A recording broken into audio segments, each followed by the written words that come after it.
to be recording this session, and we'll make it available afterwards. Hopefully you saw as you logged on, we do want to start by first giving a big shout out and thank you to our sponsor for this series, which is Centric Consulting. They've been our partner for the whole year for all of these events, and we couldn't do things like this without them. So thanks to those guys. I'm grateful to have them as a good long-standing partner with the circuit.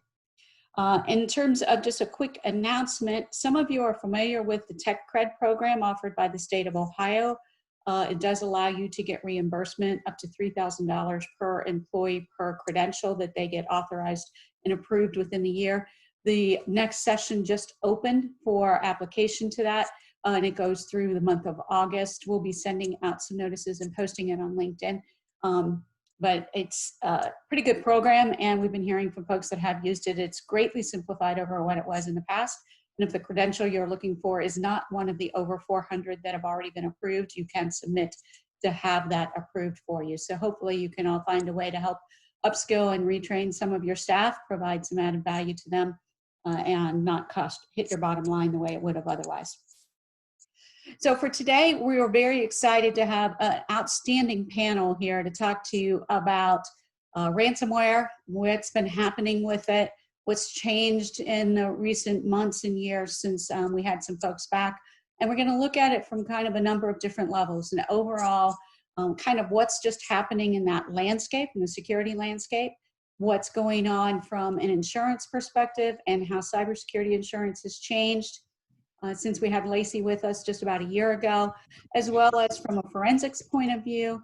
And then, gee, I just got hit. How do I recover? Where do I go from there? So at this point, we're going to go ahead and jump right into the session. I'm going to ask our panelists to introduce themselves. So we're going to start with Frank, and then we'll follow up with Lacey and go to Sean and then Pete. So Frank, if you wouldn't mind giving us a brief introduction. Great, thanks, and it's great to be here. I appreciate the opportunity to speak.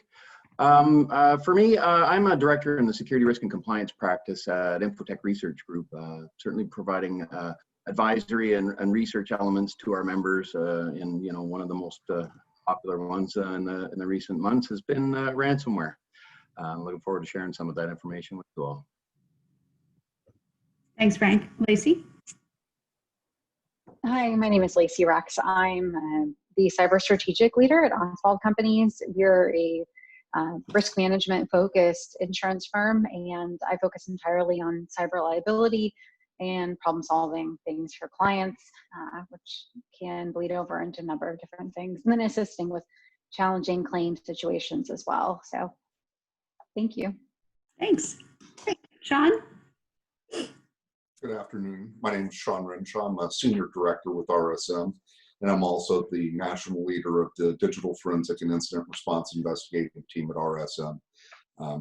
Basically, if you're talking to me, you're probably having a pretty bad day because my team's the one that gets called in when something bad has happened. Great. Thanks, Sean and Pete. Hello, I'm Pete Rennicker, Managing Director with Deloitte. I am the U.S. National Practice Leader for our cyber resilience and technical resilience teams, which cover, any and all forms of technology disruption up to and including ransomware. Thanks. So we will be using the chat function today for questions. So if you have questions as the folks are talking, please put them in the chat, and I will do my best to get to everybody's question here, or try to make a note and follow up and connect you with appropriate people after the fact if we can't get to everybody today. But we should have plenty of time. So with that, we'll get started. So let's just kind of start at a high level. What's happening out there? What do you see going on? What's shifted? What changes have taken place? And I want to get each of the panel members' perspective on this because you all come at it from different places. But we'll go ahead and start in the same order, and we'll start with Frank. Thanks, Tracy. Certainly can, bring a lot of our membership and what I'm hearing back from what they're experiencing from ransomware. In what we've been doing in our research, it's been showing up that about 1 in 5 of our organizations are exhibiting or experiencing ransomware hits in the last 12 months, so to speak. The impact has actually been increasing. Even the ransom demands are getting higher and higher and higher. So It's certainly getting more and more of a concern for our members, and organizations as a whole.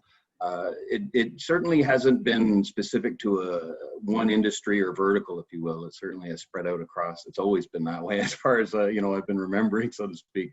But like I say, the impact and frequency and attack types are certainly getting more and more at a higher level and a higher impact and a higher frequency. Great. I'm going to jump to Sean right now. Lacey, we'll come back with you at the end since you have a different perspective overall. Yeah, so a couple of things that we're seeing that I always like to stress in these types of discussions is, to the earlier point, there is no one industry or vertical that is being targeted. It's across the board. I mean, the ones we typically see are professional services, healthcare, retail, financial services, manufacturing. Those are kind of the top ones year over year, but it's every industry. It's not just one specific one. Another interesting thing that I think needs to be pointed out is, while you see, the Garmins of the world and, other very large companies getting hit, by and large, what we're seeing is a lot of small to mid-sized businesses, basically businesses under $2 billion, are getting heavily targeted. I mean, they account for probably 75% of the cyber attacks, that we see year over year. And I think that in terms of ransomware in particular, the numbers are showing that it's growing exponentially. I mean, it's literally growing at 2 to 5 times year over year increases that we're seeing. So, it's across all industries. It's targeting small to mid-sized businesses, not just the Targets or the, Garmins of the world. And it really is increasing significantly and becoming a lot more complex. It's gone are the days where somebody would have their My Documents folder encrypted on their laptop.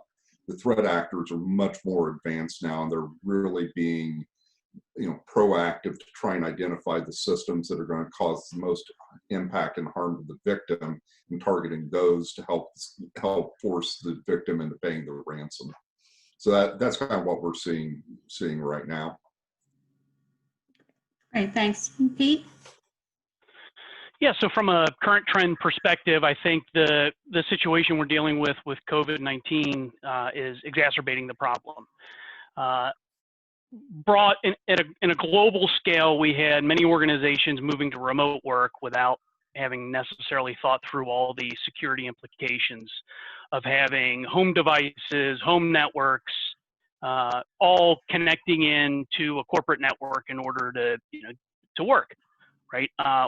That's not going to flip back to everybody back in the office anytime soon, right? So this is a persistent challenge that means, we have difficulty with core cyber hygiene around, understanding where our assets are, making sure that our networks are secure, making sure that we understand the assets, that if we don't know where the assets are, do we understand what security controls are on those assets?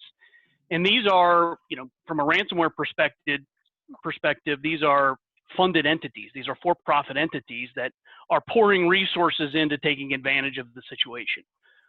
So that's the biggest trend we're seeing right now is a significant uptick, that correlates with the move to remote work.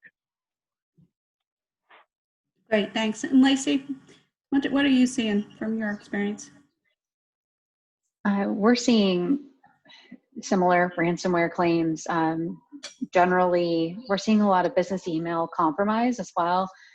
Simple things like turning on multi-factor authentication, things like that. But we're also seeing an increase in the severity as well of the claims. So we've got some ransomware strains and some malware strains like Wasted, where they're commanding, exorbitant ransom amounts. So gone are the days where it's a few $1,000s. We're talking in the millions. So from that standpoint, we're seeing limit inadequacy for clients and a more challenging landscape with the remediation too, especially if there's legacy software that's been compromised. We're also seeing about a 12% increase in the cost of forensics as well. So Those are all driving those expenses, and it's taking longer to remediate, which also then leads into a business income loss. So I would say claim severity is certainly one of the biggest issues that we're seeing nowadays. Okay. So that kind of leads right into where we were going to go with the next question, which is, and you've all alluded to it a little bit, that the criminals are getting smarter. These bad actors are getting more clever. They're getting broader in what they're doing. Help us understand what's going with that. And I do see the question in chat. We'll get to that in just a second. Frank, overall, from an industry and a research perspective, what are you seeing? Is it an incremental? Is it a step change? It certainly is a step change. You're seeing, well, it's almost opportunistic, if you will. You know, are they getting smarter? They're certainly taking advantage of things. We're already hearing of some of our clients in the Caribbean Islands where hurricanes have gone by. You know, we could talk, like Pete mentioned, you know, COVID and creating this new opportunity for them, right? But then you also have the hurricanes and other things that really prey upon people, right? And their need to want to help and so forth, and get by a lot of these different controls. So, you know, we're seeing, are they smarter? Yeah, certainly, it is certainly appearing that way. But, you know, for me, I think it's a little bit more of a, you know, there seems to be, they're identifying more and more opportunities, you know, to start to take advantage, you know, of human nature, if you will, you know, and to try and get their foothold in for ransomware, and then, you know, down the path to go. Right, Lacey? Your thoughts on that? So I saw the question specifically about the ransomware. Is that what you would like me to address? Okay. So what we generally see with clients is it comes down to a business decision. And I know there's been a few articles out there where insurance is supporting the ransomware economy, so to speak. You know, I disagree with that, but you know, that's a whole nother topic in and of itself. But what we see generally is the insurance carrier is never going to say you need to pay the extortion. What happens is it comes down to a business decision. And you know, we could also get into the fact that consent from the insurance carrier, you know, we need to try and limit the language so it can't be unreasonably withheld. But, you know, I've had some really challenging conversations with clients where they have viable backups. However, they're offsite, and it may take however many hours or even a day to get those backups. And then it may take 24 hours to get the system back online. However, if they paid the extortion, they could probably be back up and running in 24 hours. So it really comes down to, can you afford to potentially lose contracts and customers, or can you get your backups running at a quicker pace? So, you know, it really comes down to that time standpoint. What makes more sense? How much money are you going to lose if you're down for a longer period of time? How much is that ransom going to actually be? And it really comes down to, you know, cost and benefit analysis, really. And, you know, I've seen clients not pay the extortion, and I've seen clients pay it. But ultimately, at the end of the day, it's a business decision whether or not you want to pay it. Great, thanks. We had planned to kind of dig into this part a little later in the conversation, but since the questions have come up so much and we really want to hit meaningful conversation to those of you that are attending, let's stay on this topic a little bit. We had fun talking about this as we prepped for this call, which was, you know, what can you do in advance to try and protect yourself, which I see Ben's asking the similar question. You know, what kind of mistakes do companies make that are enabling them to be have a successful attack? That's kind of actually two questions. What's the mistake you're making that makes you susceptible to it? But to stick with Lacey's point right now, I want to kind of assuming you've been attacked, and or how are you going to recover, not if, but when you get an attack, what can you do because of those logistics, those backups? You know, yeah, you've got a hot backup site.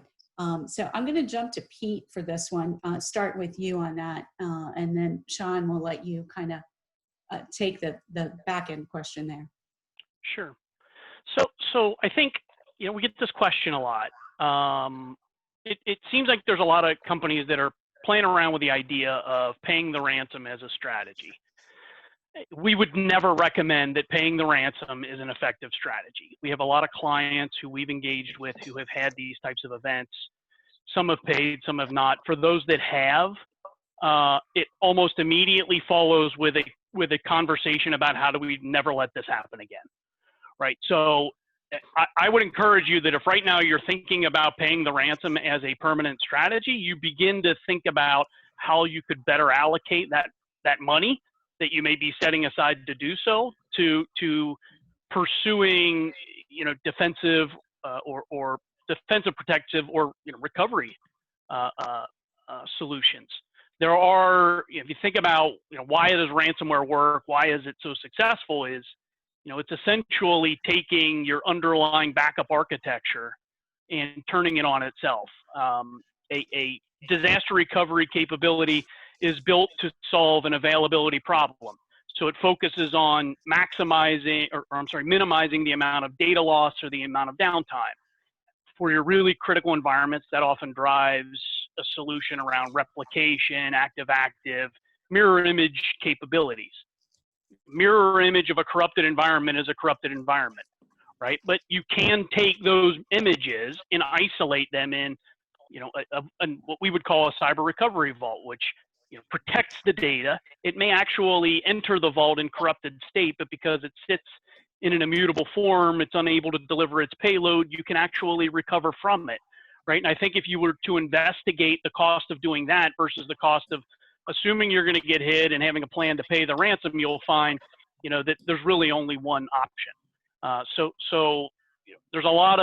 we get a lot of questions and a lot of just sort of curiosity around the decision to pay ransom.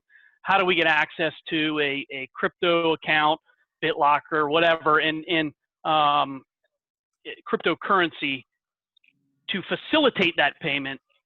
That should really only be considered if all other measures fail. Great, thanks.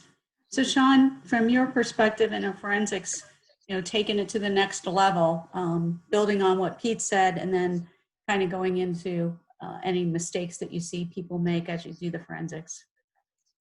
Yeah, so I think there are a couple of things, and I know that both Lacey and Pete have touched on, the backups and availability of backups. I think one of the things that people need to understand is, and going back to our earlier introductory statements, the threat actors are becoming more intelligent in how they do this. They are specifically targeting backups. They are using methodologies to not only either encrypt or destroy backups, but even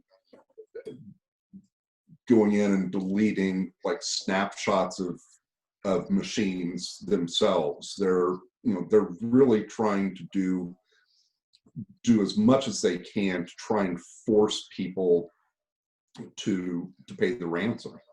To one of the questions that I've seen, and yes, it is very frightening. One of the other things that we're seeing probably in the last 6 to 9 months is the attackers are proactively stealing data from the victim. That's new. And I see my fellow panelists shaking your heads. That's a brand new strategy, and it's becoming increasingly more common. So they're not only using that as part of their extortion effort, threatening to release the data, to try and force the victim to pay, but to Lacey's point about investigations becoming more expensive, claims becoming more expensive, well, now you're having to do a completely separate phase of investigation to see what data was exfiltrated, how they may have done it. And then from a regulatory standpoint, a lot of times this is forcing companies to then have to make some type of regulatory notification, which is increasing the cost of the claim. So whether they pay the ransom or not, what these threat actors are doing is really starting to make the cost go up and up and up.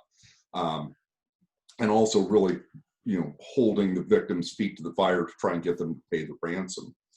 One of the questions that we've gotten is, well, how does this happen? Well, there are many ways, but at the end of the day, the threat actors are taking advantage of human error, basically. There are three main attack vectors that we're seeing right now. One is through some type of remote connection. We see this a lot with like accounting firms, small law firms, stuff like that, insurance agencies, where they have remote connectivity into their different offices or what have you. The bad actors are exploiting known vulnerabilities, or they're doing some type of password attack where they've either harvested credentials from the LinkedIn breach or the Yahoo breach or any of the big data breaches where people's usernames or passwords were stolen, and people still are using those same passwords. They're also just brute force attacking. We had a case here a while back where a client that we do a lot of work with had just acquired a small company, and they came to us and said, look, we need your advice on how to go here. We just acquired this small company. We're trying to convince leadership that we just need to start over with their IT environment and not rely on theirs. And we got talking, and one of the issues was they had an open remote connection to the internet, had been that way for years. The password was 3 characters. You could literally crack that in a nanosecond. And it wasn't a question of, well, have they been compromised? The question is, how many times and how deep did the threat actor go? The threat actors are also using social engineering, and they're using that to try and target people. One of the classic stories that I've ever heard is a company was doing a phishing campaign to test their employees about how their awareness for phishing emails and what have you. And one of the senior executives said, oh, well, you guys could never get me. So he and the IT director made a bet to donate $100 to the charity of choice to whoever lost. So the IT director went back to his team. They started doing social engineering on the senior executive, and they got him on the first try. And he knew it was coming, but they went out and they realized that this guy loved a restaurant in his neighborhood. So they put together a phishing email purporting to be that restaurant, and if he clicked on the link and did a survey, he'd get a $25 gift card. And the IT people were really upset because that was just a test phish for him. They had like 3 more, much more advanced, and he fell for the first one. So even when people know it's coming, they're still falling victim to that. In terms of phishing emails, what we're seeing is, a lot of times, there's credential theft going on. The threat actor will have the victim go to a website and enter their username and password, which leads to a lot of the business email compromise cases Lacey was talking about. A lot of what we're seeing from a ransomware perspective is a lot of times there will be a malicious attachment that downloads a piece of malware on that person's computer, and that's just the foothold to get in the door, and then the attacker goes from there. And same thing, sending the victim to a malicious website where there's some malicious code downloaded on their machine. The third big thing, and this really goes to Pete's point, talking about the COVID work from home, remote work issue, is a lot of companies either have a VPN or started implementing VPNs to allow their people to work remotely in a secure way. One of the things that we're seeing, and I'm sure everybody else will kind of nod to this, is they're not updating the systems. They're not patching them. They're not securing them as hard as they should. And as a result, yeah, they've got a VPN in place, but it's very easily compromised because it hasn't been updated, it hasn't been patched, or it's not configured correctly.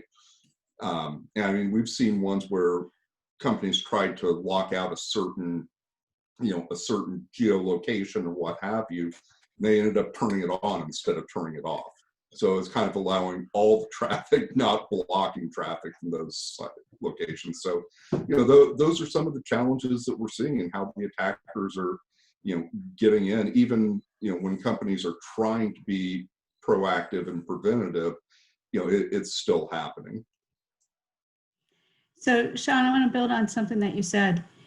You made the comment that what you're all, and you all nodded, that you're seeing people steal the data as well. So it's bad enough that you got in and you locked it up and I got to pay you to get my own stuff back. But what do I need to do to make sure and, protect outside of regulatory things, that data is not used to hurt my company, my customers in greater detail? Well, and that's the thing. They're really using it as a threat to expose the company, the victim, by releasing that data. And I'm sure there are strategies that they could take, but you have to balance being able to run a business and do your work with the security that you implement. I mean, you could lock it down so much that the data would be secure regardless of where it is, who has access to it, but that could drastically impact your ability to run a business and to do your work. So, Pete, I'd be interested to kind of get your take on this, because this is, right up your alley with, kind of the longer term strategies. Yeah, I think the topic here is ransomware, but not all things that appear to be ransomware are actually ransomware. We're seeing an uptick, and again, thinking about different threat actors that are out there, what motives are their, what are their motives? There's also an increase in attacks that have no decryption key. And NotPetya is a perfect example. It presented itself as having a decryption key, pay this much, and we're going to release your systems back to you. There was no decryption, right? Once you were locked, it was gone. There was no recovery from that situation, right? So the discussion about ransomware is really a hot topic, but it's not that far of a stretch to think about, well, what if this was presented as ransomware, but actually there was no way to decrypt the data?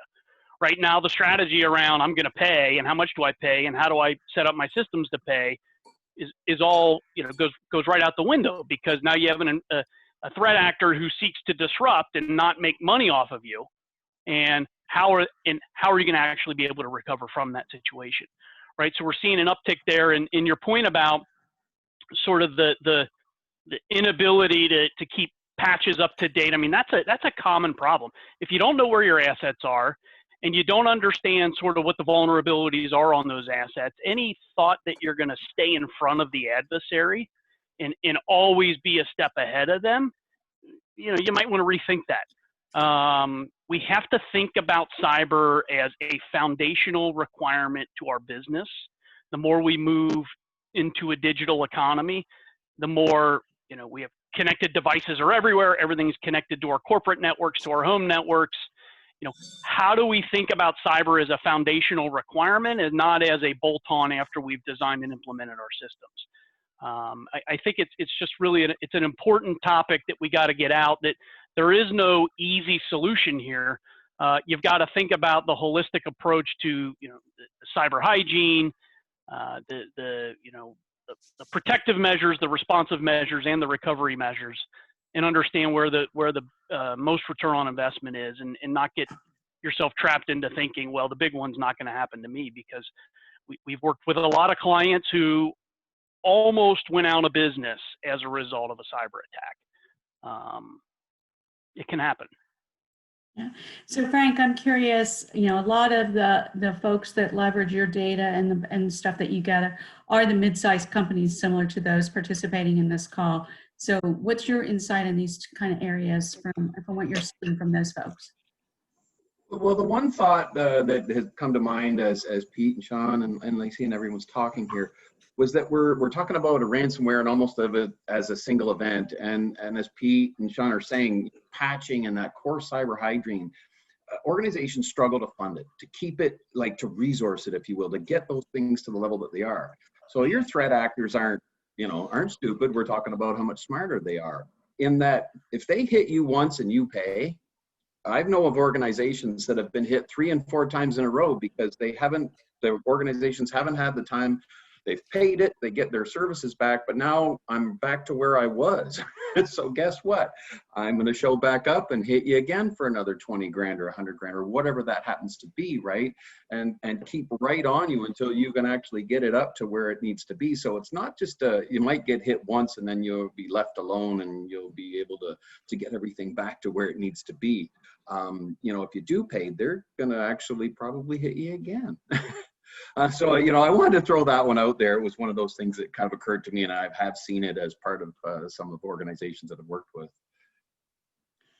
Well, and I see a question in here around the insurance policies around ransomware, and I don't want to, you know, steal. I think this is probably Lacey's thunder, but we have clients that have employed that strategy too many times, and it's just like if you have too many claims on your homeowner's insurance, at some point you become uninsurable, right? And now you've paid out all this money, and you know, you don't have a better defensive posture when it's all said and done. I don't know, Lacey, if you have a perspective there. Well, I would say generally we're seeing, I mentioned this previously, but we're seeing the extortion amounts go up drastically. You know, they think about it, they have access to your network. They also have access to your financials, most likely. They know how much you can afford. They may even know if you have a cyber policy if they're poking around. So, I mean, we're seeing, I mean, I've personally had clients that have had $1 million extortions, million plus, 3 million, and some have paid those amounts. You know, there's an industry that has arisen, and I would encourage everyone to check out their website. I'm not affiliated with them, but I think they do some really interesting things with data, but Coveware. And all they do is they negotiate the extortion, and they actually track the trends with the amounts. On average, you're down for 15 days if you are hit with extortion. Think about how much of an impact that is on your income. I know there was one question that arose. Will your commercial policies cover cyber liability? The short answer is probably not. There may be a little bit of a throw-in, but it's not going to, it may be a small amount. It's really not worth the paper it's printed on. The best way of addressing it, honestly, is a cyber liability policy. Your property policy is not going to respond to a cyber business income loss because there's no property damage. So that's something I would definitely talk about. Specifically with ransomware, though, what we are seeing, and the insurance carriers are getting hammered by these claims left and right. So it's in their best interest to get have their clients be better risk. So they're getting smarter with underwriting, I would say. They're actively using scanning services like BitSite and Security Scorecard to see what you look like. They're scanning your domain, and they're using those resources. But they're also offering pre-risk management services. Because if you think about it, when you're purchasing a cyber liability policy, you're purchasing a disaster recovery plan.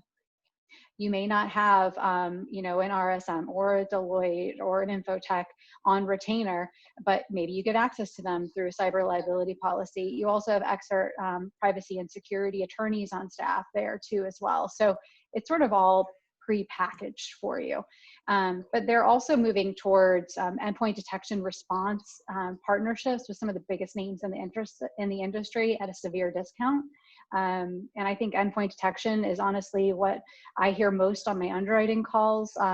Most of the carriers are asking about that. Are you implementing? If so, what's that time frame looks like? Password management, we already talked about that. The credential reuse is so prevalent. So if we can help and make them better, a lot of carriers throw that in. Huge discounts with phishing companies as well. So there's some really great resources, and also something that has arisen as a result of these types of issues is what's called Betterment Coverage, and that's a newer coverage. So let's say you get hit with extortion. If you think about insurance from a standpoint, it's supposed to make you whole, right? So if you wreck your car, you're not supposed to be getting something better than what you had before. It's going to be like what you had previously. Betterment Coverage has arisen to address that issue, because if you think about it, if you're using, you know, if you're not using a commercial grade firewall, or you're not using, you know, endpoint detection response, they're going to give you a certain amount of money to help you improve your system beyond what you had before. So hopefully you don't get hit with ransomware over and over again. So Well, and to follow up on Lacey's point about that, one of the things that we see, and I know Pete mentioned, and I know Frank has as well, one of the things we see, especially when we have clients that get hit more than once with ransomware, is not only are they, whether they pay the ransom or not, a lot of times it's, oh, well, I've got a backup from 2 days ago, I'm going to restore it. What they don't realize is they're restoring the malicious code that let the bad actor in to begin with. One of the things we've really been working with clients on is teaming with technology consulting people who can actually go in and help not even do the betterment part, but recover and remediate the systems to try and get the threat actor out of the environment. The whole, making it more secure, making it better, that's a completely separate discussion, and it's really needed. But we see time and time again, they aren't even getting to the point that they're kicking the bad actor out of their environment, which leads to Frank's, example where, 3-4 times, victims in a row, and we've seen that as well. Yeah, that's a great point. So there is a question about when companies have automated equipment, how prevalent and sophisticated is the ransomware that starts with industrial controls software? Are any of you seeing that? I'm certainly if I can step in there, certainly starting to see that become more and more prevalent.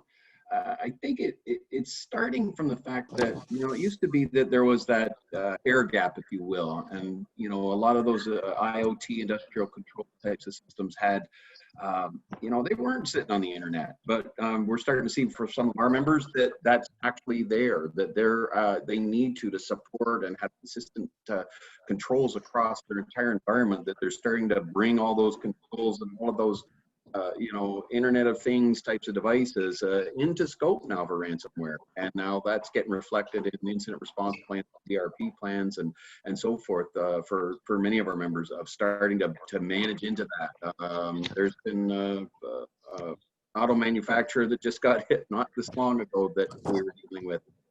And you're seeing the sophistication definitely increase, and the opportunity. The criminals are getting smarter, as we say, and looking for more opportunity, and this is certainly one of the avenues for that. So Lacey, I want to start with you on this one. So, given what we've just said, what, from your perspective, and we'll ask everybody here to respond, can our participants do to prepare for not if but when they get hit? So what should they be thinking about, mistakes you're seeing others make that they could leverage so that, learn from others to help them avoid getting hit or make recovery possible easier?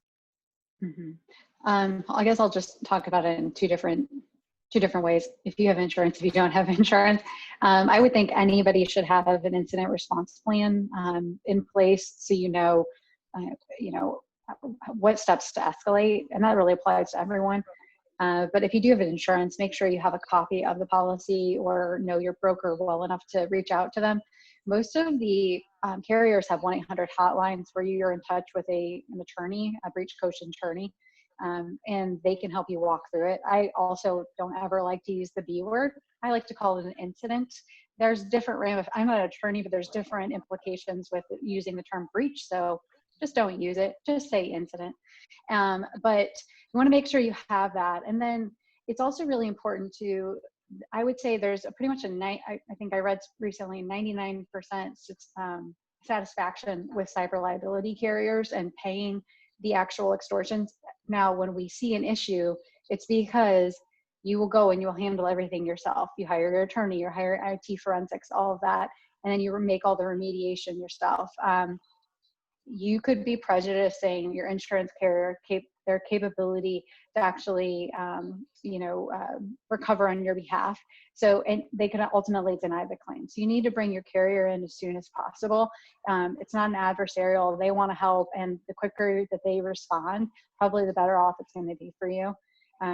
So I would say those are probably the biggest things. And then also take a look at your application for your cyber liability policy. If it says that you patch within 30 days for non-critical and within 5 days for critical or something like that, make sure you're doing what you're saying you're going to do on the actual application, because you could get into a situation where maybe you have an uncovered claim because you had a misrepresentation. So, you know, if you don't currently have endpoint detection response, or maybe your backups aren't offsite, et cetera, it needs to be representing where you are right now, not where you want to be in 6 months, because 6 months never may come. So just make sure that everything's true and accurate, so your policy responds how it should be in the event of a claim. Great, thanks. So Pete, you help companies with the recovery a lot. And as you do that, I'm sure you see some recurring themes that would have made their lives easier and your life easier if they'd have only done X way in advance of this. Yeah.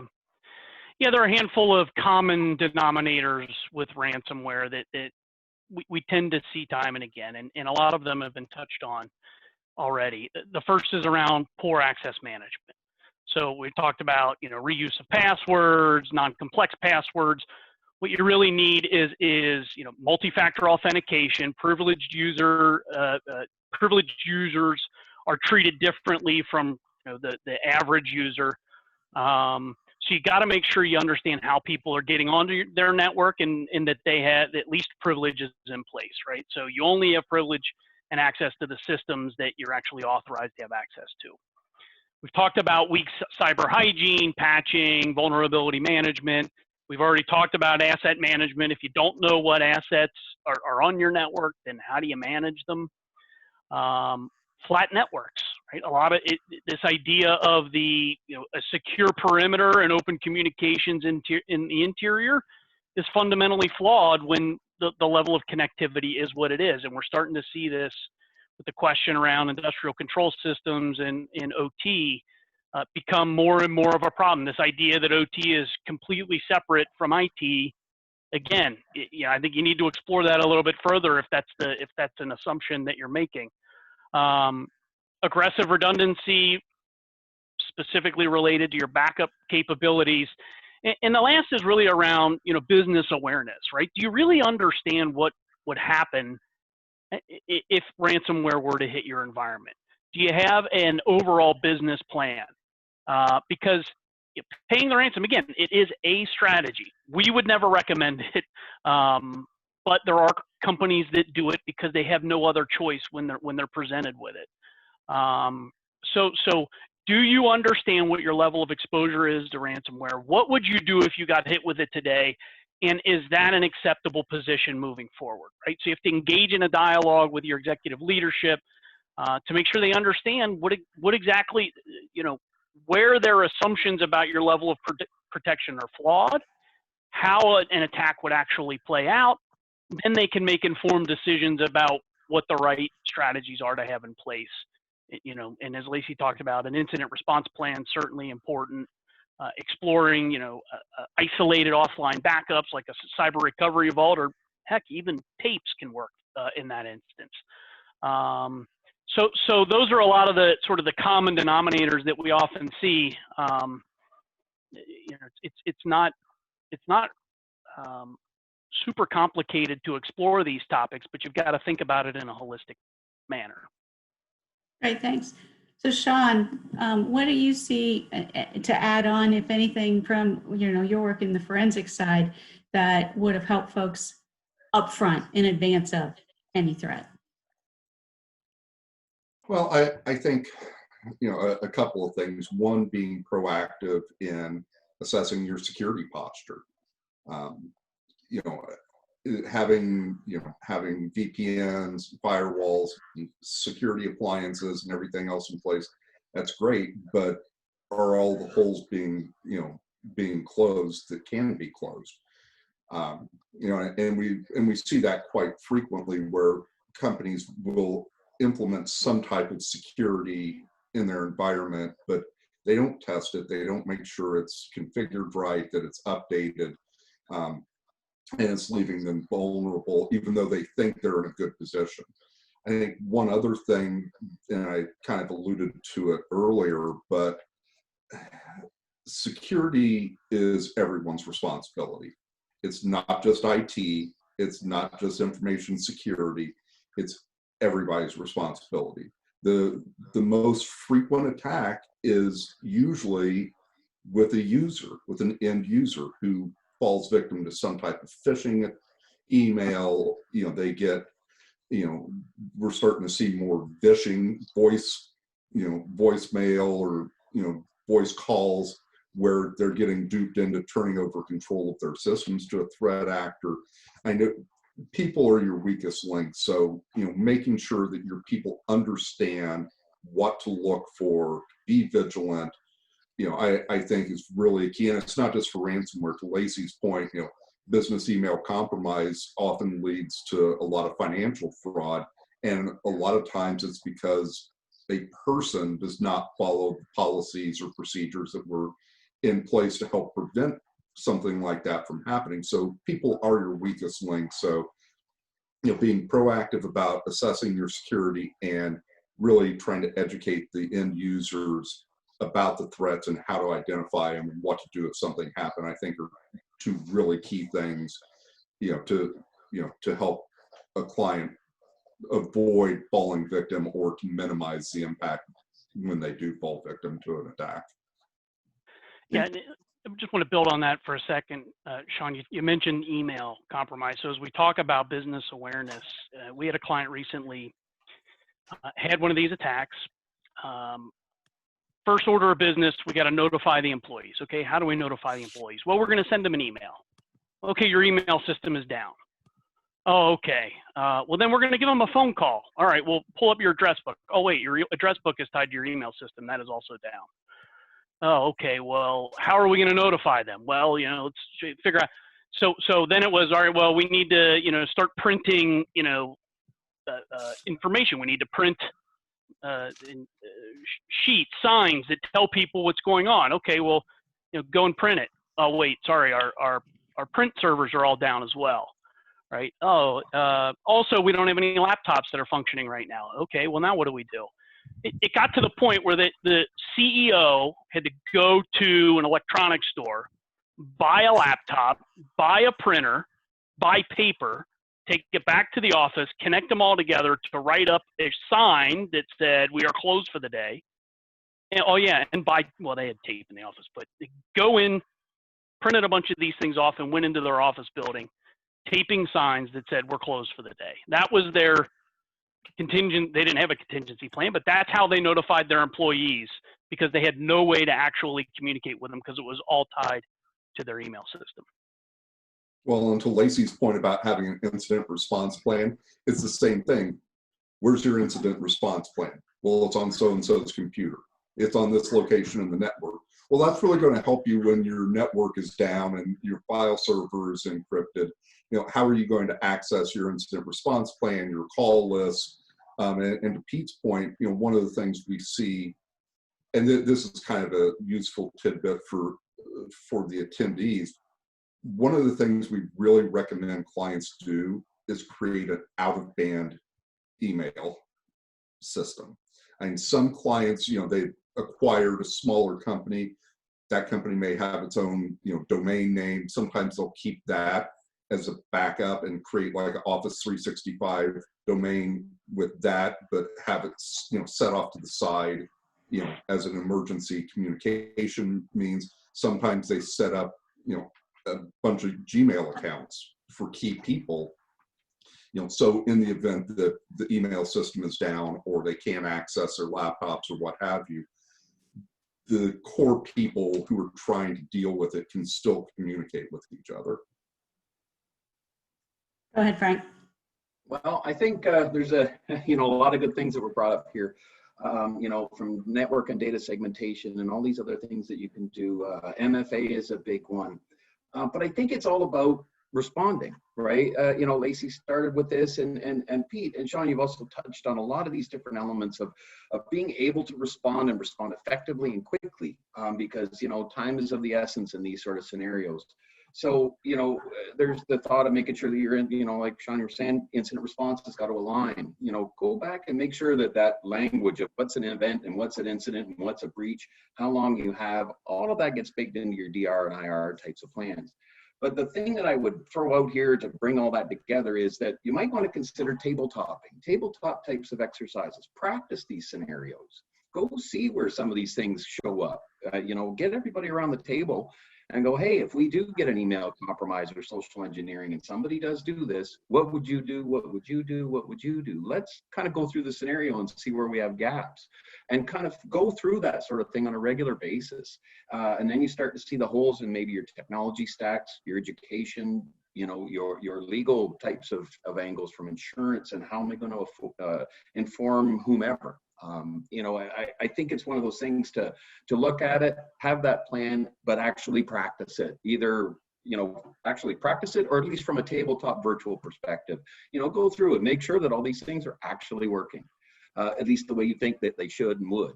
So yeah, I think that'd be the one to bring that all together, and all those thoughts there. And I think too, we are seeing claims right now too, if you maybe outsource your security, or you're relying on a managed service provider to handle everything for you. I've had clients that have had compromises as a result of a third party. Maybe the folks that were supposed to be keeping them secure, they just didn't configure things correctly too. So, you can be really secure, but you still have your employees, which are wild cards, and there's still rogue employees, right, out there that could be acting nefariously. And the best, unfortunately, these things happen. Or you could have a company that you're contracted with, and maybe they release your data. So it's really just being prepared for all these inevitable situations and trying to address them. But keep in mind that you're signing confidentiality agreements. You may not have a lot of really interesting data, but you've got access to people who do have a lot of data. You're opening yourself up for all types of liability as well. So it's not just necessarily responding to the incident as it's occurring in real time, but it's a fallout afterwards that can be especially problematic as well. So we've gotten a number of questions come in chat. So one of them, what you all have been talking about, is, are there some technologies or solutions, and maybe not the technologies, but such as a third-party security provider, that are particularly effective in stopping an attack or providing a false sense of protection? So Lacey, I'll kind of start with you on that one. Sorry, I was just looking at that. I'll probably defer to the other folks on the group for being a little bit more technical on that question. But if it's okay, I'll just jump down to the next question regarding if you want to use your own preferred vendors. So that's one of the questions that I ask clients. I don't necessarily just talk about the cyber policies. I usually do a spreadsheet and either make it really complicated or super simple. Just depends, right?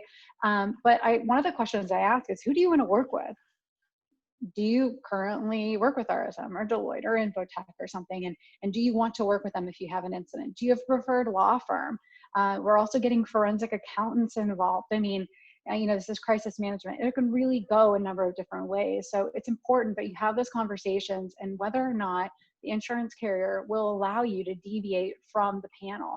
Now, it is really important to note that a lot of times if you use the insurance panel's breach coach, which is just a fancy word for a cyber and privacy attorney that focuses in that area, there's generally no retention that applies. So if you have a retention that's $25,000, that's your out-of-pocket cost retention, very similar to deductible. So if you have a $25,000 or $100,000 or $500,000 retention, getting free advice probably sounds pretty good. So I would just keep that in mind. But you should be able to work with the panel provider that you want to work with. So I ask for a list or just request to have them added. It just requires a little bit of work on your broker's part, but it's something that's achievable. Thanks. And one thing I want to add on to that, and this is from the view from the field, not all cyber and privacy attorneys are created equal, and not all investigative response firms are created equal. And the reason I bring that up is we've had cases where clients have used either their business law firm who has no idea about anything relating to a cyber event, or they bring in an attorney who is really more of a data privacy attorney, not somebody that deals with cyber incidents and events, and they don't necessarily understand all of the intricacies that are involved in doing an investigation surrounding some, a ransomware attack or an email compromise. Same thing with investigative firms, and we actually do kind of a ghost audit a lot of times for our audit clients. When they've had a cyber event, my team will review the forensic firm's investigative report and processes to help our audit team figure out, okay, what was done, was it done properly, etc. And many times we find forensic vendors that were brought in that don't play in this space, and they really shouldn't be doing investigations in this space. So, those are just a couple of things, for the audience to keep in mind that, yeah, I know you may have your favorite, favorite advisors, whether legal or technology or what have you, but make sure whoever you bring in really know and understand this particular arena, because it's a lot different than anything else. Well, and I'll just I agree with what you said, John. The carriers will vet them as well, and not everyone will be approved. Generally, you're in better hands if you go with the panel, unless you're getting into a regulatory or a liability issue, and then maybe you want to bring in the big guns. Maybe you want the really big law firms that you have scheduled. But keep in mind, the carriers are going to have rate caps too. So if you're dealing with a firm that's $1,200 an hour or more, they're probably only going to pay, X amount of dollars. So usually the firms that they have on the panel handle thousands of breaches. So, and I see another question. They'll also work to make sure you need to notify and provide any of that. And then I know there was a question follow-up about being able to add panel providers. It depends on the carrier, honestly. So some carriers are more flexible, and some carriers have absolutely no deviation from their panel. So it really just depends on the carrier. Okay, so I see there's a question about federal agencies. I'm going to ask us to pause on that and kind of go back to the original question. We'll start with Pete and then Frank. Do you see things that provide a false sense of security in preventing these, whether they're technologies or solutions or things that you have found from your experiences have worked well?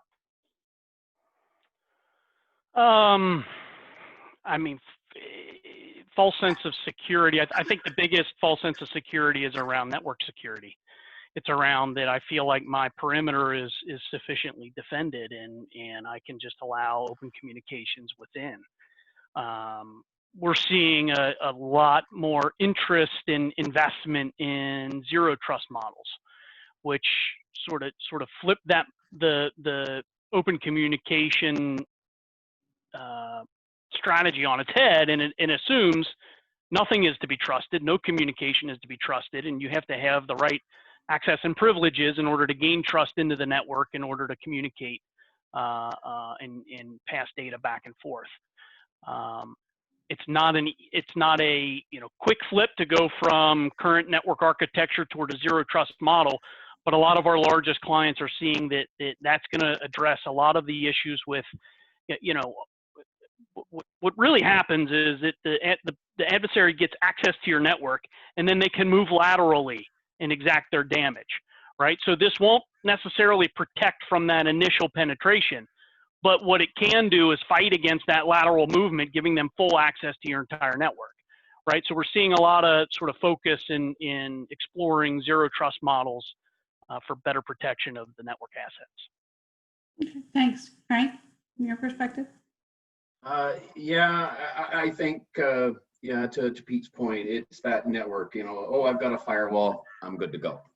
And that's not necessarily the case. We've been doing some research into that zero trust type of an idea, and it kind of merged, and it kind of goes from that false sense to a better sense, in that you're moving the controls. You have a firewall, or it used to be that you had all these controls here, everybody was behind it. Now, maybe the salespeople aren't, maybe there's others that aren't, right? Now what I'm finding is maybe you don't want to, everybody's got a security budget and you've got to decide how to allocate that. And do I put that into something like a great big firewall? Or do I start to push that out where most of my threats are, if you will, in that, it's individuals, especially now ones that are due to COVID, not behind the firewalls anymore. So starting to push out, those technologies of out onto the endpoints, or those controls, I should say, out onto the endpoints, and getting more visibility on where those people are within, well, they don't have to be anywhere, or they don't have to be in behind that firewall anymore, with that whole zero trust type of a thought. And that, you're getting more, when I'm talking to our members, we're finding that some of the newer technologies in endpoint protection, EDR, MDR, are leading their own internal metrics to how they're stopping some of these ransomware attacks.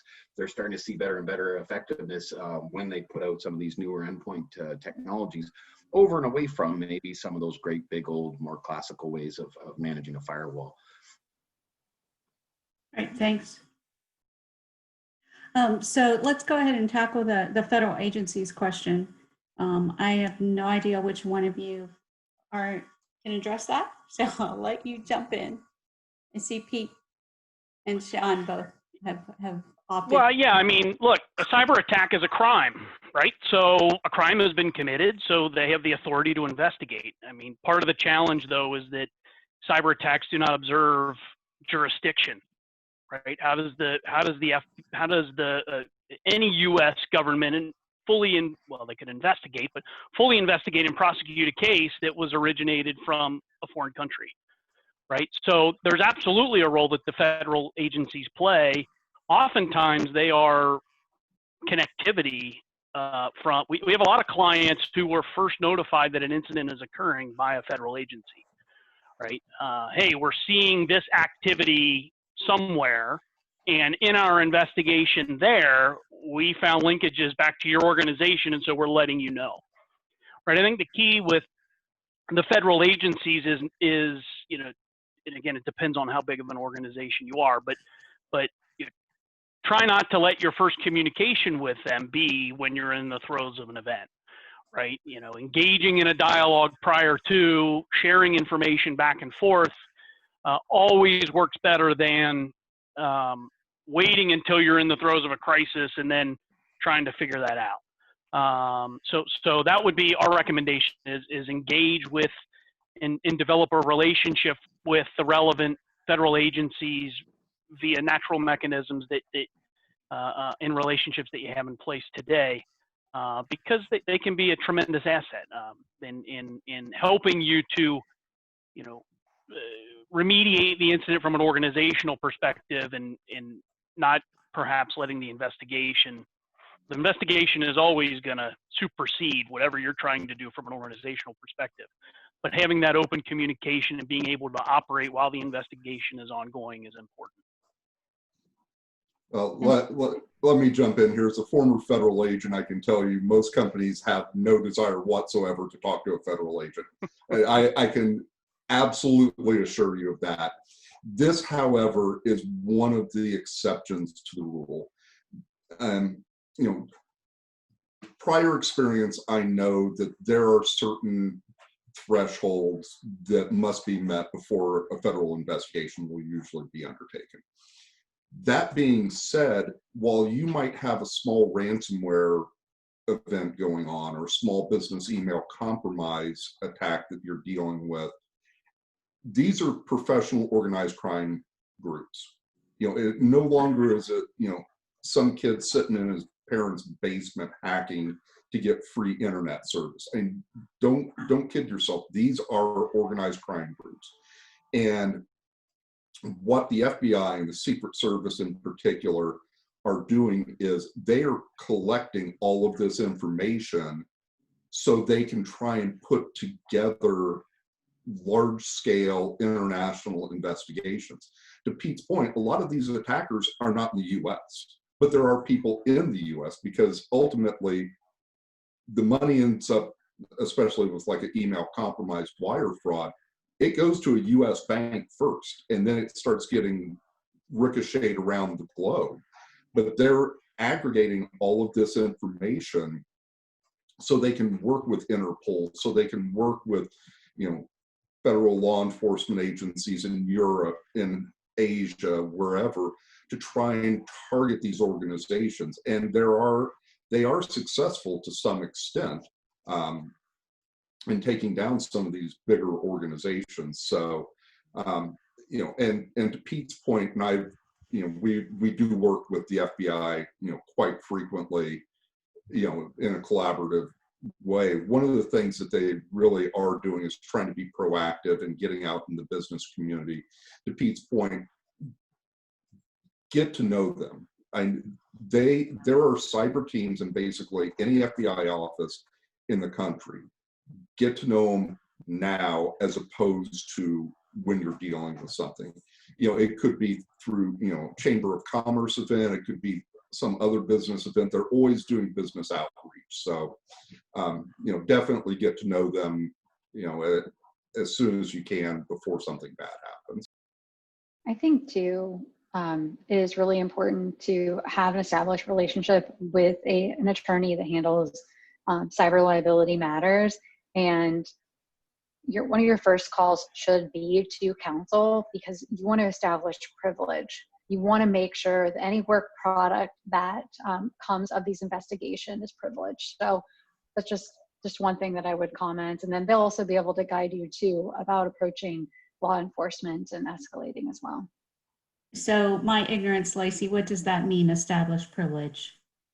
So it just basically, attorney-client privilege, any kind of documents essentially. So, and I have had clients that have had incidents, and I've had carriers request the actual forensics report.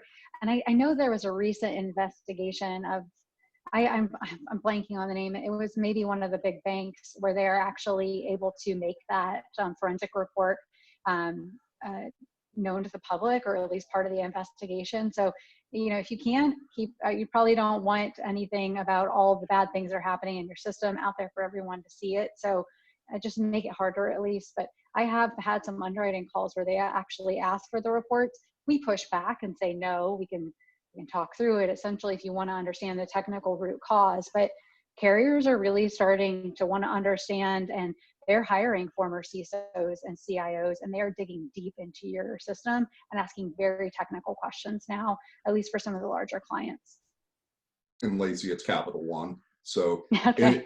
I knew it was a bank. Anybody on the call that really wants to get scared, if they understand the legal implications, read some of the commentary on the Capital One decision, because it's completely throwing our world into chaos right now.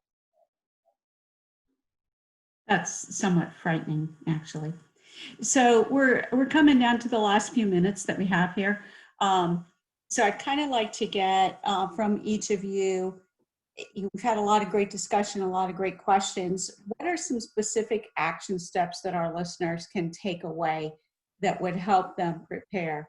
And then we'll kind of do a wrap up and let everybody go on their day. So Frank, I'll start with you.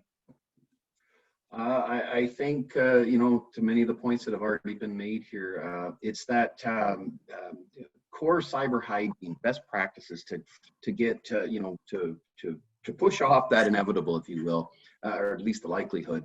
But if, once you get past some of that sort of thing, there's a balance of how much you want to get into certain levels of technology and so forth. Get also into practicing your incident response. We've talked about how it hooks to insurance and how we're going to bring in professional services and forensics and everything else. But to know and understand, whether it's the FBI's and so forth, but to understand those integrations, understand who you need to talk to, not at the very last minute try and figure this out. What does a breach mean? Do I call this a breach? Oh, it's too late. I've already screwed it all up. So practice that early, get that cyber hygiene, devise that incident and DR plans and go through them and practice them out. Great, thanks. So Sean? I think the biggest thing is, back to what we've really been talking about, and it's user education, making sure that people on your team are educated, making sure, to Frank's point, you're testing your your response plans, whether it be incident response plan, disaster recovery plan, what have you. But it's just making sure people are educated and know, what they're doing, what to look for, and how to handle a situation when it comes up. I think those are really, key to helping to minimize the impact of a cyber event. All right, thanks. Pete? Yeah, I mean, I would encourage you to just explore how a destructive malware attack might play out in your environment. Like don't, if you haven't purposefully thought through how how an adversary could access your network, move laterally, deploy malware, and how that malware would ultimately affect your environment, then the story is probably not going to be very good, right? So just understanding what your risk posture looks like is very important to making informed decisions. I mean, the unfortunate part is there are a lot of folks who want to sort of assume that ransomware, the demands are not going to be that great, and that the threat actors actually, there's honor among thieves, and they're going to release our environment back to us. The adversaries, they're adapting their techniques every single day. The threat landscape is changing every single day, and whatever you think is the reality today is going to change tomorrow, right? So if you don't understand your own security posture well enough to know where the gaps are, where the vulnerabilities are, and what needs to be protected the most, then you're flying a little blind and you're operating on a flawed assumption. Thanks, Pete. Lacey? I would say if you don't have a cyber liability policy, I would look at it. They're not as expensive as you would think, and there's a lot of capacity out there, at least right now. If you have a cyber liability policy, you should be seeing enhancements on it every year. There's innovations with business income, reputational harm coverage, and things like that. So I would just be looking at it. Make sure you've got cutting edge policies. There's cyber umbrellas that will set access and address silent cyber and all these, even in your property policy, in your crime policy for any kind of social engineering money that's walked out the door. So I would just take a look at that. And then I know we talked about this a lot, but in school we had, and in life we have fire drills for a reason. You should be practicing and going through your incident response plan, and that should be kind of a reflex for you. And when you test it, we have fire drills for a reason, so we should be doing the same thing with our cybersecurity. Thanks. That's a great point. So we've had a lot of great conversation today, clearly around ransomware, but we've also covered lots of things around cybersecurity and other security types of breaches as well. So I recently saw a study that said, the impression is if you are to have an incident or a breach, whatever the legal implication of either of those are, that you're going to lose your job. The actual fact is the bulk of the folks don't lose their job when that happens. So that was kind of encouraging. But as IT professionals, we're often kind of feel like, people think, oh, it's all our fault. And we've referenced this earlier. A lot of the breaches that happen are not because IT made a mistake. It's because it was an employee education issue.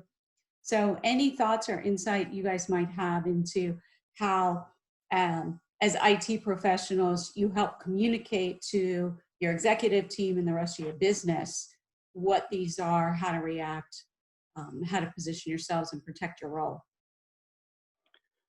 Yeah, maybe I'll start, Tracy. Cybersecurity is risk management. The goal of cybersecurity is not to have no risk. The goal is to understand the level of risk and make a thoughtful decision on the level of investment to commiserate with that level of risk. You're never going to have a 100% defensive posture, right? When the adversary only needs one access point to be compromised to have a successful attack, the 100% defensive posture doesn't work. So you have to treat the role, treat it, whether you're in the role or you're responsible for hiring the role, treat it from the perspective of, just complete transparency, right? I need all the data to make an effective decision and not try to tell a good story. There's often this urge to want to tell a good story, to please leadership, to please your boss, to please the executive team. That's wrong, right? You have to communicate clearly and transparently that says, this is where we've got risk. This is the level of risk to the best of your ability quantified in dollar terms. This is how much it's going to cost to mitigate that risk, and this is how much it will reduce that level of exposure. And if you're having that open exchange and that open dialogue, then it's always a choice, right? And the more, the more aggressive you are with your risk posture, the higher the upside, also potentially the higher the downside, right? Or I should say the lower the downside. So you have to approach it from a risk management perspective, and not necessarily from my job is to make sure we never have an incident. Sean, I'm sure you deal with lots of communication when you've done the forensic study after the fact and you've got to present back to the executive teams. Any advice for our folks here? Yeah, I from my perspective, I think that one of the challenges that we face from time to time is the erroneous belief that we're in there to try and point fingers at people. We have encountered situations where we come in to help do the investigation to figure out what happened, and there have been times where our internal colleagues feel like we're trying to point the finger at them, which is not the case at all. We're there on a fact-finding mission to help the company figure out, was any data exposed, which might lead to some type of notification requirement, and also try and figure out what happened, into Frank and Pete's previous points, so you can figure out where the holes are and plug them. No environment is going to be 100% secure. It's just not going to happen. So we're not there to to throw shade on anybody. We're there to try and help figure out how it happened so they can prevent it from happening again. The other thing that we frequently find is trying to explain highly technical terms and issues to non-technical leadership can be a challenge. I started my career in Columbus, Ohio. So, as a federal agent, I was having to testify to Ohio State University professors, coal miners, farmers, school teachers, and everybody else. So I learned very early on how to relay highly technical and complex information to people across the board that may or may not understand it. It's the same thing here. If you start throwing out a lot of jargon and a lot of tech talk, leadership's not necessarily going to understand it, and it can make your life a lot harder. At the end of the day, trying to relay to them what happened and how, and then how to get money to fix it, or how to take steps to keep it from happening again. Thanks. Well, with that, I think I'm going to go ahead and start to wrap us up. So thank you all very much. I really appreciate your time. Any parting comments, Frank? No, I appreciate it. I think we got a lot of it covered here quite well. Cyber hygiene, incident response, and practicing. Great, thank you. So just a couple of quick wrap-up announcements. Again, thank you to Centric for sponsoring this event and this series for us. There were some questions about FBI. Absolutely is a great topic for a future event. We did have the FBI come in just over a year ago, so it is time to do that again. The contact we had at that time is not there anymore, but I have two other folks, so I'll reach out to them and find a good person for us. So I'll look for some information that in the coming out in the future there. And as I said, Tech Cred is out there for everybody, and then we'll be back again in October with another session to hopefully provide everybody here with some education. So thank you. I really appreciate all of our panel members today, Frank, Sean, Pete, Lacey. I'm pretty sure that if somebody walked away today without some info, they weren't listening close enough. So really glad for what you shared and your experiences and what you've seen with folks out there. So have a great day, everybody. Take care. Thanks, you too. Great. Have a great day.